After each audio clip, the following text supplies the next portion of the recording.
India is the third largest automobile market globally, contributing a remarkable 7.1% to our nation's GDP. As we navigate the future of the automobile and mobility industry, let us deep dive into discussions on electric vehicles, passenger and commercial vehicles, ancillaries and infrastructure, policy and regulations. Industry pioneers and thought leaders will unite to explore the future at the second edition of Republic Digital Roundtable, Mobility Revolution, pioneering the next auto era. Only on Republic Digital. To explore a pivotal moment in mobility where innovation meets sustainability and the future of transportation is reimagined. As India commits to reducing carbon emissions by 50% and achieving 500 gigawatts of renewable energy by 2030, we are entering an era of unprecedented change.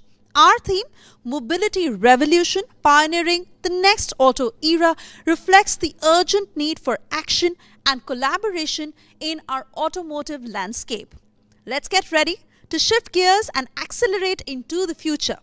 Welcome to Republic Digital Roundtable, Mobility Revolution, pioneering the next auto era, where pioneers and thought leaders unite to redefine the automobile sector. Let's begin.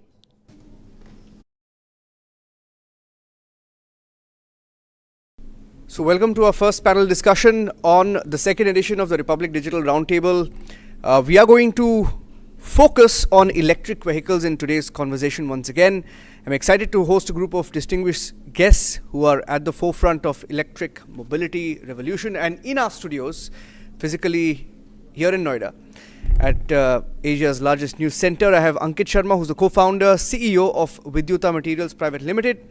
I have Ayush Lohia, who's the CEO of Lohia Auto Industries. Thank you for coming in. Thank you. And I have Mayank Jain, who's the CEO of New Auto Car Deco Group. Thank you, Mayank, for being with us. And Akshay Shekhar, who's the co-founder, CEO of Kazam. Thank you for joining us. Gentlemen, welcome to the Republic Digital Roundtable. Very, very exciting round one that we had in Bengaluru, and I'd like to broad base it today in the conversation. It's a free-flowing conversation, so feel free to come in. I think we have about 30 to 40 minutes. We'll try and punch in as much as we can. Let me start with you, Mayank. There's a report. I think it's a Goldman Sachs report released in May this year that spoke about the sales momentum for EVs slowing globally. And you've seen the views of some of the world leaders on EVs, not really very hopeful of EVs. And then you have hybrids, right? You have hybrids and plug-in hybrids, and hybrids are very popular here in India, proving more competitive than first thought. What do you think is happening? I mean, is there a resistance to EVs? In India, what is the pattern that you are seeing? Because you have a lot of data at hand. Indian markets very different from the Western developed markets. Western developed markets, the EV adoption is mostly in the car segment because that's what those industries are largely. In India, the two-wheeler industry is actually far larger than the car industry. Yes. Two-wheeler is roughly about 18 to 20 million units a year. Mm-hmm. Cars is about 4 million odd units a year. And in the two-wheeler industry, EV adoptions already reached about 6% of the overall industry. And that's just in the last three and a half odd years.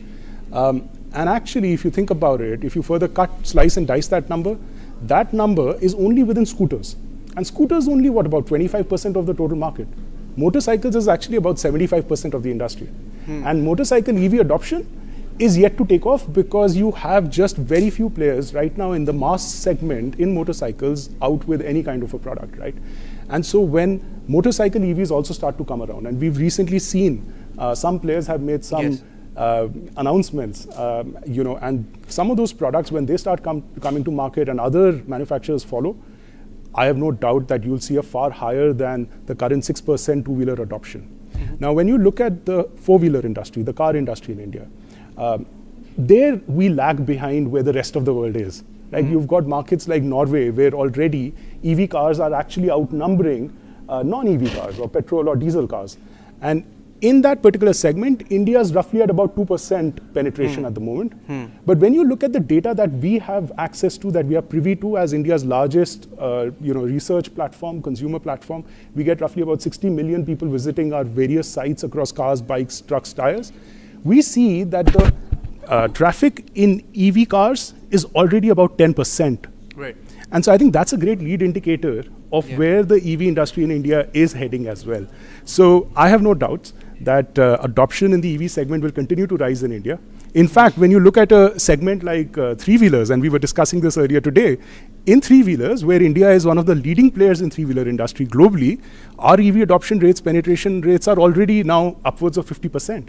So I think India will continue to buck the trend as it has in a lot of other markets, because we are starting a little bit behind, a little bit later than them. And I think that I see a lot of headroom for growth in EVs in India. And while we were having a conversation before the conversation off record, and some of the points that I picked up, I mean, you guys know more about who's coming in and the exciting launches that are lined up.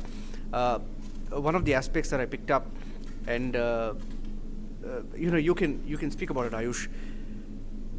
A lot of the EV launches are yet to come. I mean, I'm telling you anecdotal, right? So I travel, when I'm in Noida, I drive about 150 kilometers daily, right? 150 kilometers. I mean, you drop your child to school, come back, and because anything in the expressway, right? I mean, it makes it look easy, but it's these are long distances. And from what I hear, right, there are and the SUVs have changed the market. And if there are more exciting launches yet to come, do you see the landscape of EVs changing in India, or the best yet to come? Definitely, there are big changes yet to happen. For instance, the largest car player, Maruti, is yet to launch their cars. We are expecting them somewhere into 2026.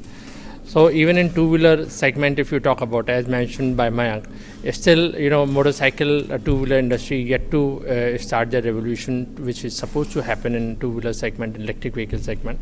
So yet a lot of changes has to happen. All those segments which we expect will grow with the change of infrastructure when it comes to charging infrastructure, battery swapping when it comes to two-wheeler, which is a very important aspect which will play. Then the long-term policy plan which government has to emphasize on. We always been referring to 2 years extension or 1 year extension rather than 5-year policy plan, which is there very prominent in gasoline industry. So all those changes will definitely switch the market from typical gasoline industry to electric vehicle industry. Yes, we are talking about much more new policies, new framework, new way of targeting the consumer. What has been earlier go to the market or top above the line segment, we are here talking about interacting, showing the vehicle, making the customer feel what they can get when it comes to power, when it comes to the comfort what electric vehicle gives over gasoline vehicle, no noise, no pollution. So all those benefits we are yet to materialize to the consumer, and we are definitely going to see that happen very soon. In the first edition, we had a few two-wheeler makers on the panel. We have, of course, I mean, all of you are linked to the EV industry in one way or the other, but they were excited and they saw a lot of hope. I mean, from what Mayank said, he spoke about the two-wheeler, three-wheeler market, right? That's the real boom of the EV industry that we're seeing in India. What is the potential? How far can we go, and what are the challenges that you see?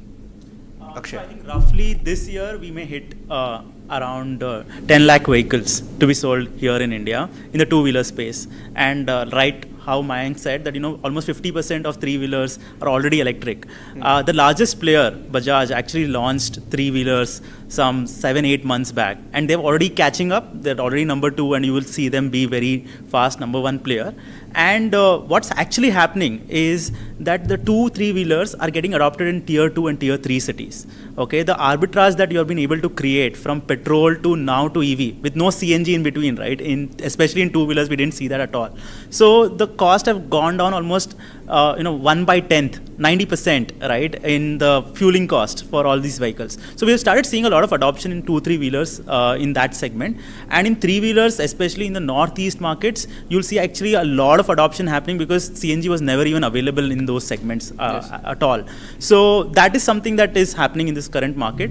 And Kazam is very happy that, we've been able to penetrate and allow adoption to happen in the tier 2 and tier 3 cities, where we're now present in more than 50 odd cities currently in the market. I also see another trend. I see a trend where charging is not just going to happen in the public spaces, yes, but it's also going to happen at homes. So it's very important to have charge points and safety of operations at your home, because electricity is distributed everywhere. It's right in the studio today, right? Yes. So fuel is available. All you need to do is a mechanism for you to ensure that you're able to fuel it at your home. So that's what is happening. Okay. On the battery front, I mean, we were speaking about the challenges, and India hasn't even really opened up its industry, right? In terms of battery. I mean, where you I mean, that's you were giving a number compared to China, where we stand. Today, if we look at the rest of the world, I would say 90% of the batteries are pretty much, and when I say batteries, I'm referring to cells. Cells are coming from China, and the rest of the 10% is predominated by South Korea, by Japan, and maybe some in the US and Europe. But India still has a way to go in that regard. Right. And what is the potential there? I mean, do you see where is China? Where is China leading? And from a policy perspective, right? What can India do to get into this seriously? So I'd like to further expand on what my colleagues said. Number one, the reason why EV adoption has suddenly grown all over the world, and especially in India, is that the cost of the battery has tremendously reduced over the last decade. In 2014, we were looking at a cost of roughly $300 per unit of kilowatt hour.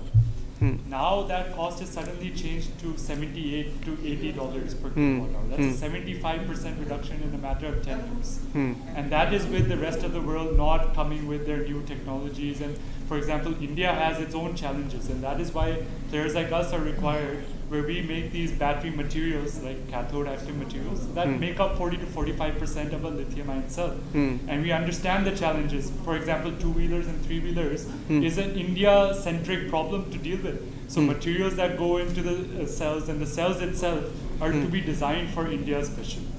And that is where we come in. We are developing cathode active materials which go into cells, and we are not only doing that, we are expanding on that and also providing recycling capabilities to our group companies and refining. So we provide a complete closed loop ecosystem in Africa, which reduces carbon emissions by 40 to 45%. And we basically are providing the EV maker a domestic supply chain.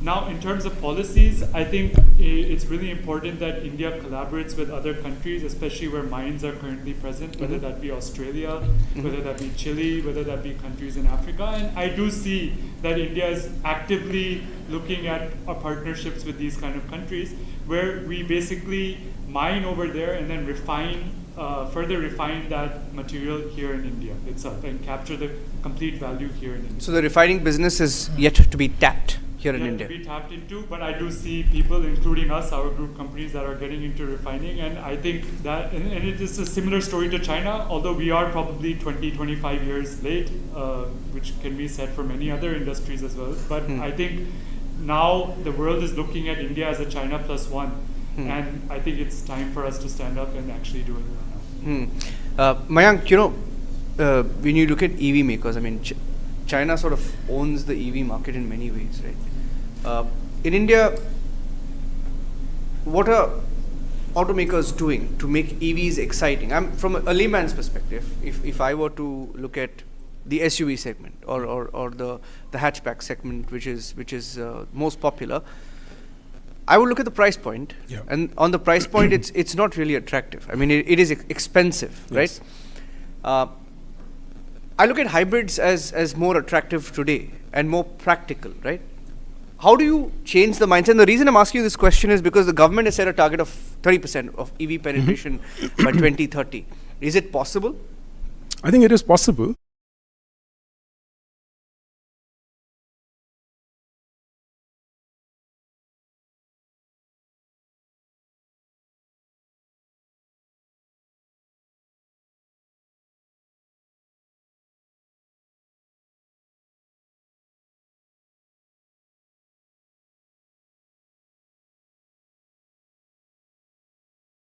only on Republic Digital.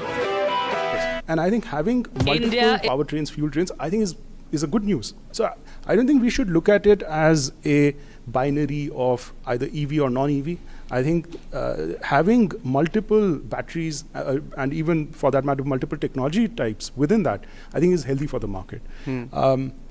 But of course, with the car market, with EVs still only about 2%. Yeah. Actually, let me share a statistic with you, which will be Go ahead. which will be interesting here as well. If you actually look at the gasoline, and by gasoline I mean the petrol and the diesel car segment. 2 years back, petrol and diesel was roughly about 84-85%. Today it's down to actually 75-76%. And that's because EVs have gone up to about 2%, hybrids have grown, CNG has grown. And that trend will continue. Now, where will the impetus come for EVs? I think the impetus will come with more products coming out. Yeah. Because in the car market, you still have largely one mass player who's got multiple products, but most of those products are in hatches today. And I think once the mass players and premium And players... when are these products coming out? Yeah, I think very soon. Can't wait for them You know myself. that. I mean, you guys know. You guys get the scoop and you test drive them, and you have a heads up before anyone else. So as Ayush was mentioning, Maruti is certainly lining up their launches in EVs.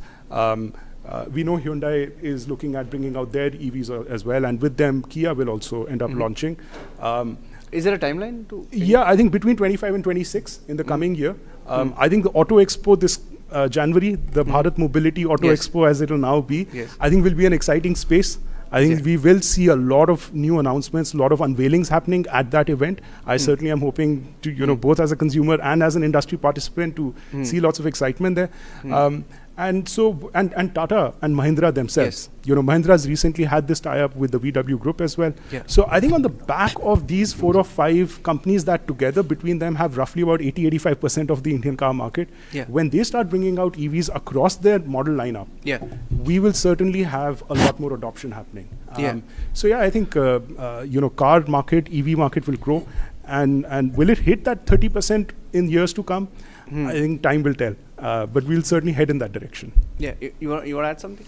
So 30% 2030 is a big target to achieve for, especially because it's a 360 solution and we have to incorporate every part of the ecosystem.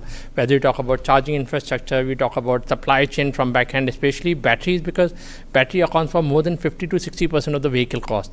And if we want to achieve that target, definitely battery is going to play a very important role. And the supply chain to support battery manufacturing is again very crucial. The good thing is, at least when we are talking about battery cell manufacturing, side by side government is talking about mines, supply chain for the components like anode, cathode, and all the chemicals which has to go in. So that thing is good to hear that is starting simultaneously. But yes, there is a lot of to achieve to go to 30% of this.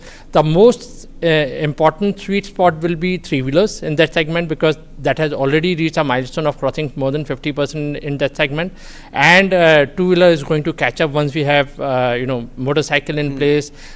Scooters are pushed up by the frontline players, and we definitely see that once we have that traction coming in, the Euro 6 will kick, Bharat Stage 6 will kick in very soon. The cost of the ownership of a gasoline vehicle will go further increase, and these all multiple factors will account for a very switch. Abhi to ulta hai. Right now it's the opposite. I mean, it's more expensive to own an EV. Definitely, because this change has happened because the subsidy amount has reduced drastically on 2-wheelers. So let me ask you one thing. Okay, I understand that you may want to be a little diplomatic while speaking at a forum like this, but I think sometimes you should speak your mind. Let me ask you a blunt question, okay?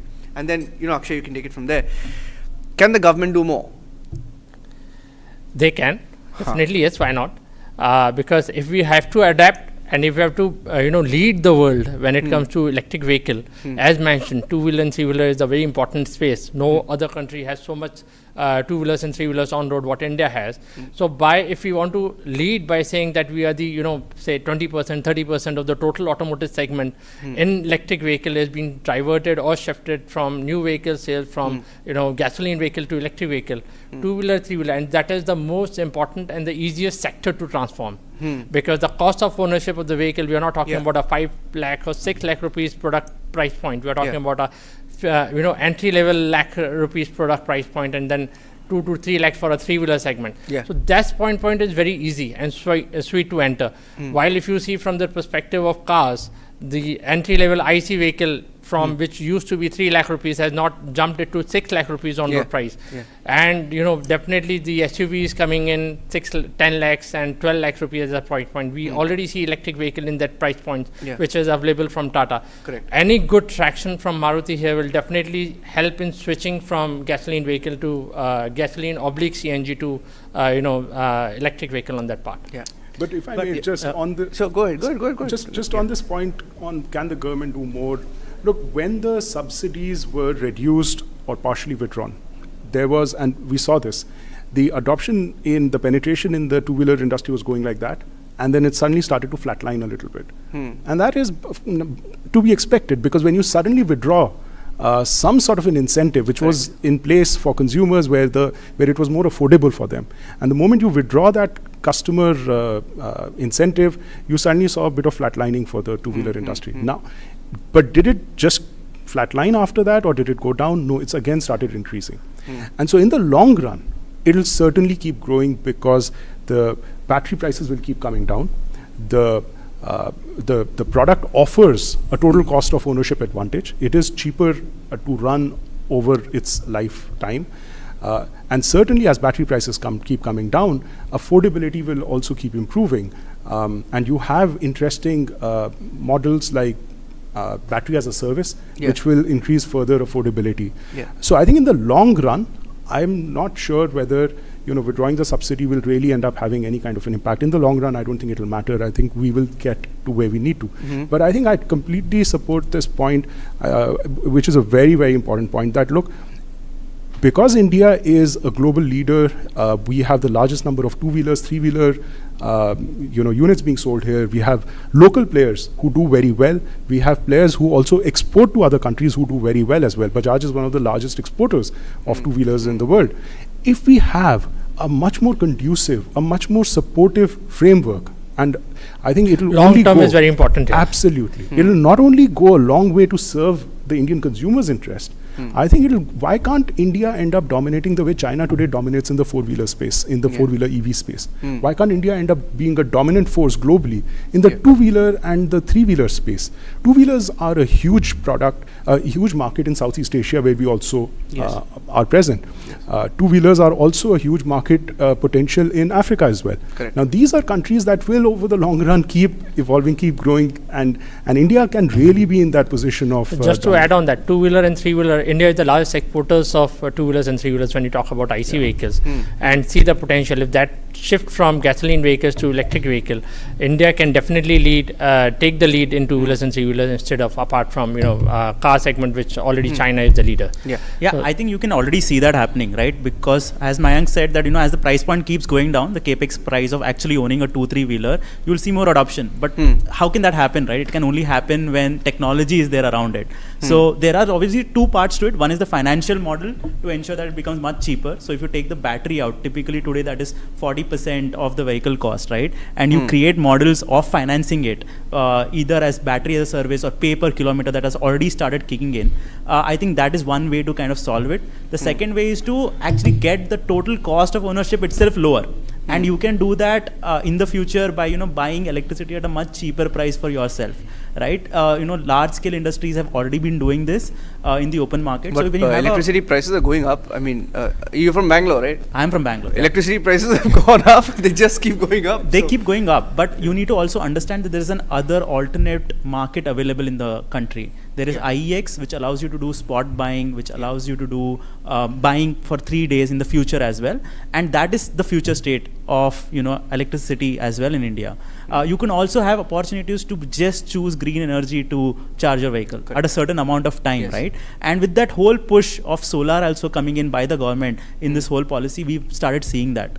The other set of technologies that the government actually finally started doing, and I think is giving push for the 2-3-wheeler segment, is the overall fast charging piece, right? We never even spoke about fast charging in 2-3-wheelers 2-3 years back, right? But today when you say fast charging, how fast? it can do like 15-20 minutes full charge, right? And you can now think of maybe doing Bangalore to Mysore at least, on a two-wheeler finally, awesome. right? So that kind of an unlock really puts even consumers like you and me to think about two-wheelers and owning them on a full-scale basis, right? Let's not just think about SUVs alone that can unlock absolutely. EVs in that sense. So these are some of the new technology changes that are happening.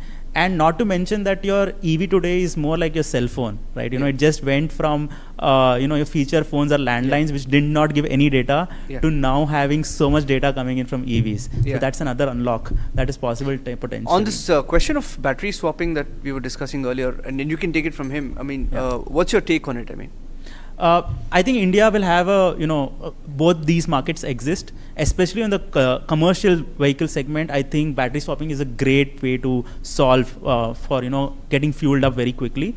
But on the passenger side, I think you and me will never lift a 8 to 10 kg battery. Forget my sister or mother trying to lift that up, right? While swapping her vehicle. So I think the commercial vehicle will continue to do that. And if you look at India as a energy for oil, right?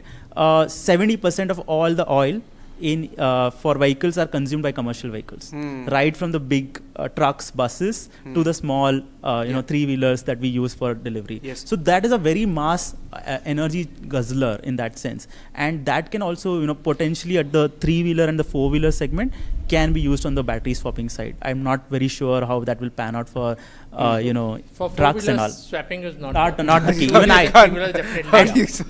and that's why you see the fast charging coming up for 2-3 wheelers as well. So you will have a mix in 2-3 wheelers, but not beyond that.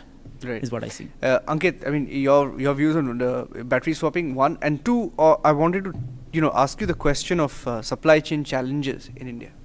So first I'll talk about battery as a service. So battery as a service, so let's go into economics, because you were talking about rising electricity costs. So what is the cost, right? What is the cost of owning an EV? What are the operational costs? And Ayush can probably correct me in this, and maybe even Mayank, but as far as my knowledge goes, we're talking about a roughly 0.5 to 1 rupees per kilometer of running an electric vehicle, whether that be a two-wheeler, three-wheeler, and sometimes a little more in a four-wheeler. And a normal ICE engine vehicle, we're talking roughly 8 rupees per kilometer. So there's a delta, there's an arbitrage in that. And that is why electric vehicles has become what they are right now, right? That is the delta that customers see. Now, when you bring in the battery as a swap model, you're talking about a rental model, and you're talking about an upfront cost that the company is taking. That delta might not be there at that time. You might be looking at a cost of roughly 6 or 6.5 rupees per kilometer, and then that delta doesn't look too attractive when you talk. Right. Well, suddenly you're not. Suddenly you customers might look at why not just buy an ICE at that time. So certainly I believe that the way forward is working on our technology. Working on securing our domestic supply chain, working on the battery, because like everyone has pointed out here, the battery is the most expensive component and the most technologically challenging component of an electric vehicle. If we are able to bring that down, and we've already seen companies like Tata and companies like Mahindra launch cars at around 10 to 11 lakh rupees, which is a fair cost, I think, of the vehicles. And then at that, if you're getting that arbitrage in your OPEX, then, I mean, suddenly it looks very attractive, right? As far as domestic supply chain, like I said, collaborating with other nations, but then also we have seen that the government has, and very rightly so, has launched PLI schemes for cell manufacturing companies. I think similar PLIs should be launched for the downstream materials as well, so that business is promoted in that regard as well. Right. So I think if certain schemes like that are promoted by the government, and then if we can tie up with, because when we talk about making in India, we're not only talking about making in India for India, we're talking about making in India for the world, right?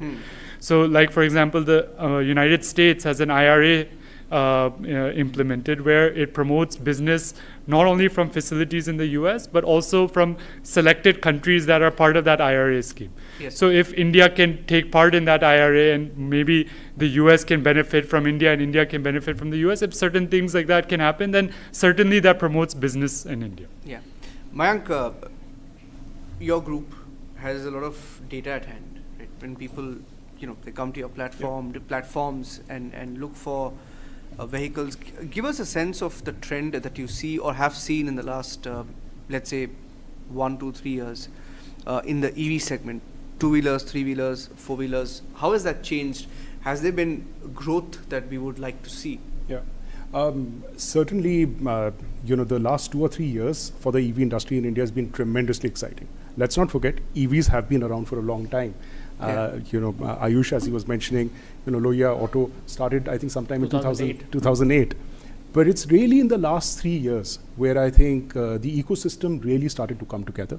And I think the sort of breakthrough that we started to see happen in 3-wheelers and in 2-wheelers, we've seen, Indian consumers actually, there's a very strong latent demand for these products. So earlier today, I'd mentioned that in the car industry, where EV penetration is just 2%, our traffic tells us that the searches for EVs is roughly about 10%. And so that gives you a good indication of where the industry is heading next. So where do you think that 8% refuses to buy? I think more products need to come. I think distribution needs to grow a little bit as well. Similarly, if you look at, for instance, on 2-wheelers, where the penetration today is 6%, the actual traffic interest that we see, interest in EVs, that's roughly about 12-13%. So that's 2 times.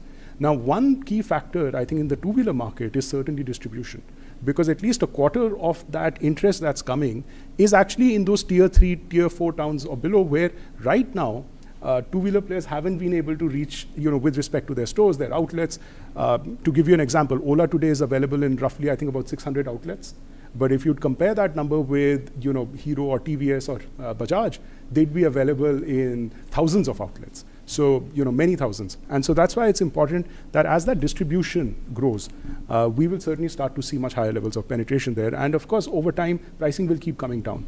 This festive, lots of OEMs have come out with very aggressive pricing. I think one important point here, though, is are we likely to see a fragmentation or a consolidation happen in the industry? And what would the government rather have? Would it rather have that 4 or 5 players end up dominating an industry, as has been the case in 2-wheelers in India, as has been the case in 4-wheelers in cars in India, where, right? What is healthy for the industry, for Indian consumers, for the long run? If you withdraw subsidies too soon, if you don't support as much, you will have cost of compliance going up. You will have those companies that have much better economies of scale, much higher levels of ability to invest in their business, actually in the long run being able to consolidate their position. So I think those are some interesting trends that we continue to see play out. One final word here with respect to especially new age OEMs. I think there's an opportunity here for new age OEMs to figure how they can be more agile in their competitiveness vis-a-vis a lot of the legacy players who are there. Because over time, legacy players, courtesy their huge distribution strength, their very large R&D setup, their brand strength, will naturally be competitive in the long run. How do new age OEMs compete with that? And I think many of us have come from entrepreneurial or startup sort of industry and backgrounds. I think if you look at how the auto industry business model has shaped up in India, it's always been a very wholesale-driven business model.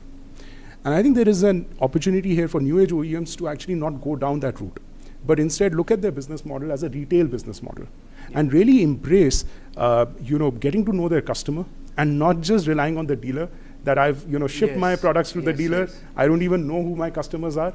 And that's where Car Dekho Group is working today with all the OEMs, providing some very rich data, helping them to do very seamless online to offline journeys that allow them to be far more competitive and take on some of the industry giants as well. I just want to add a point here. When I met the Ultraviolet guys, Narayan, I was blown. One, blame me because we spend 99% of our time in the newsroom, right? I didn't know a brand like that existed. But when I got to know about what they do and their product, I was blown, and to figure out that and he was telling me the story of how they're getting a lot of talent from outside. People who worked in huge companies in Japan, etc., are coming to Bengaluru, and being a part of that story, right? And you were speaking about the smaller OEMs. I wanted to say we don't have. I mean, with the kind of ecosystem that we have, for one, you're pushing smaller guys to make it big, and we have the talent. And you look at the kind of products that we are now offering to the world. It's fantastic. Yeah, and I agree. I think the ultraviolet product that Narayan's brought out, kudos to him and his team. It's a fabulous product. And I think great example, because if you're from Bangalore, you would have visited his hangar. Yeah. He really has embraced this whole experience the product. Yes.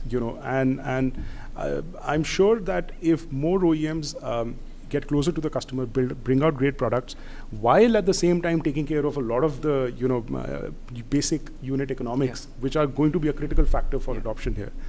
There's no reason why smaller new age OEMs can't actually compete with the big guys here. Absolutely, and he's up against Bajaj and all the guys.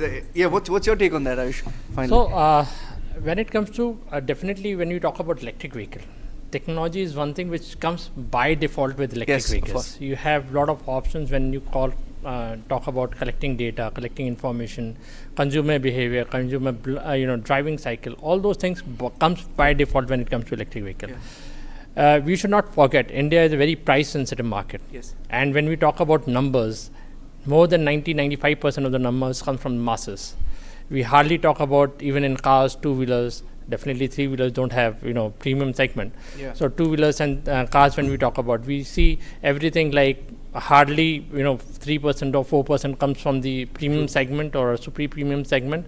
The rest of it comes from masses. Like when you talk about Splendor, on that matter, again, 40-45% of the market, in mass is coming from that segment, 100cc and below. Yes, the shift is happening. The shift is happening from below 100cc to 110cc, 120cc. But what is more important? The price point, because customer today with good quality also requires a price point. So that is the most important key. Yes, technology will talk about it. You can create premiumness. You can create and go to the market with specific features, 0 to 100 in few seconds or something, which is definitely achievable in electric vehicle segment very easily as compared to gasoline segment. But what I feel overall, when we have to lead the country, you have to lead the world in a particular segment, you have to be sure that you are competitive in that segment. And that's what India can do when it comes to masses, because there are products which are sold in international market at a much higher prices, but same product or similar products are easily available in the Indian segment, much competitive on that point. I'll say competitive, not cheap. So the quality is the key, which you can't see in the China market. You will see here only competitive, good quality products which is there, and that's what benchmark India. When you go to Africa or in any segment like Philippines or Malaysia or Thailand, they have great value for Indian product. They don't want to compete it with China price point. They always say we want quality, and when quality comes into the system, they India is far better. And definitely hats off to the key players like Bajaj, Mahindra. What the kind of standards they have set is completely acceptable in international market, and that's what we see is the key here. And we need to keep that momentum going into electric vehicles. That is the key. We have seen the such shift happening. Like a lot of people bring from products from international market, dumping into India, but at the end of the day, people are switching from that kind of use and throw thought process in electric vehicle to a much more live bond here. So right now, what we offer, we talk about 5 years, 7 years, 10 years of life. We gave good performance and the longer life cycles when it comes to vehicle usage. We talk about in batteries, second life, first life, second life, third life. In vehicle, we are saying that you can run the vehicle for 8 years, 10 years of the vehicle.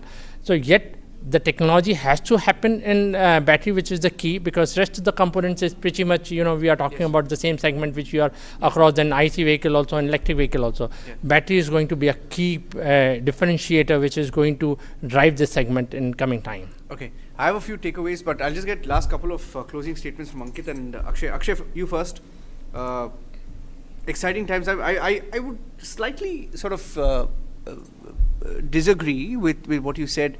Yes, you need to be competitive. You need the big guys, but I think today in India, the small guys are making the real dent. Would you agree?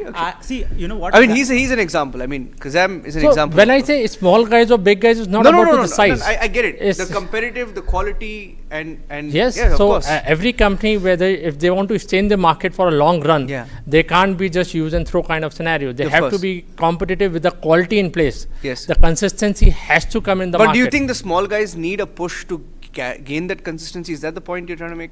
No, what I am trying to say is on a point where we are comparing our product, which is internationally, which is available at a much higher or much competitive price as compared to what is available with China, with a low cost, low Got it. use and throw kind of thing. The consistency of the price and the consistency of quality, what I am referring to here. Got it. So I missed that point. But interestingly, that is available for small players like us, Yeah. who are just beginning out, because the tables have turned.